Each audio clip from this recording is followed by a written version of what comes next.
Today we're going to be making a white chicken chili, a small amount because I have a half a pound of chicken. And normally in my white chicken chili, I use a can of green chilies with poblano pepper. And normally we use white beans, but I thought wouldn't it be fun to make this a black and white chili and do it with black beans. So some of the other ingredients we'll need is paprika, chili powder, cumin, an olive oil, and of course onion and garlic. So let's go ahead and get our onion in the pan. Now that these have been in the pan for a few minutes, they're cooking away, let's go ahead and get our garlic added, and we will melt all of that down as well with these, or I should say we'll saute it down with this onion and poblano pepper. The reason I like the poblano pepper is it's smoky and not hot all the time. It tends to be a little bit more mild for the green peppers. It's a little bit more than a bell pepper, a little bit less than some of the others, like some kind of a chile.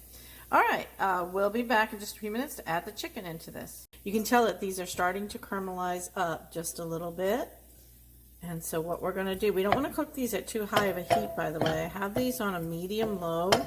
And the reason for that being is that I want the flavors from the caramelization of those onions to come out, and from the peppers and garlic. We want it to almost start to melt in there, and that's what's going to give us some added flavor. In just a minute, we'll go ahead and add in that chicken. You can see that our chicken is starting to brown here.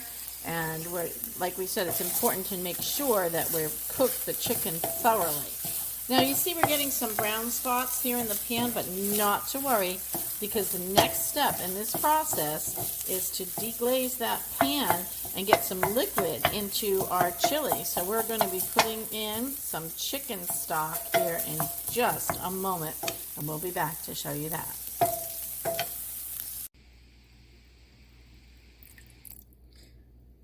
All right, so we've added in our chicken stock to our pan. As you can see, now I'm less worried about those brown spots because it's deglazing the pan.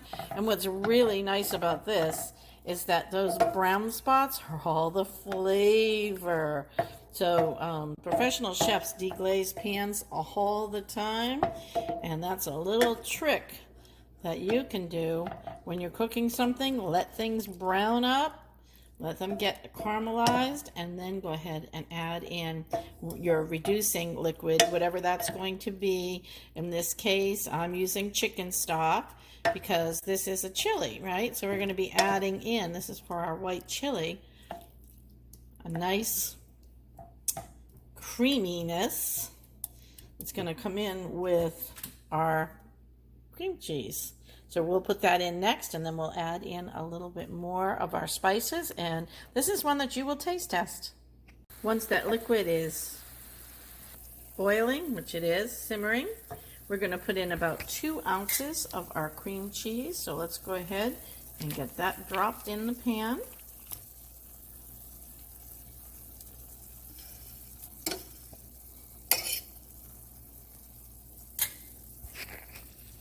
And we're just going to let that kind of do its thing there and melt into that wonderful liquid. And we'll be back. So I've gone ahead and added in the black beans as well. If you were using cannellini beans, the white beans, you would have added those in at the exact same time. So all we did, we made the same dish. We switched out the peppers, we switched out the beans, but everything is still the same. This is amazing. I did take a little taste test of this earlier. I'm going to test it again now that I've added my beans, just so I can kind of see what kind of flavors I have. It's absolutely delicious, hearty, meal prep made dish, and you see how quickly that all came together.